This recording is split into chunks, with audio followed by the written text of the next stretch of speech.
எங்களுடைய தொலைபேசி இலக்கம் திரையில கூட பார்க்கக்கூடியதா இருக்கும். நீங்களும் எங்களுக்கு அழைப்பு பாடல்களா இருக்க போகுது அப்படின்ட்டு இப்போ ஒரு கணிப்பீடுக்கு நீங்க வந்திருப்பீங்க. அந்த வகையில இரண்டாவதா இடம்பெறுற ஒரு பாடல், ஒரு ஃபீமேல் வாய்ஸ் பாடல், அருமையான ஒரு பாடல்.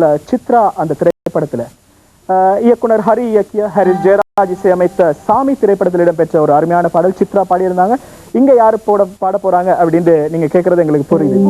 திலகா அப்படின்னு ஒரு பாடகி இப்போ பாக்குறதா இருக்கு நீங்க. ரொம்ப அருமையான ஒரு பாடகி. அவரோட இணைந்து விஷாந்தினி அந்த பாடல தர போறாங்க. சரி, பாடல பார்த்து ரசிங்க. அதுக்கிடையில எங்களுக்கு அழைப்புகளை மேற்படுத்துங்க.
Even now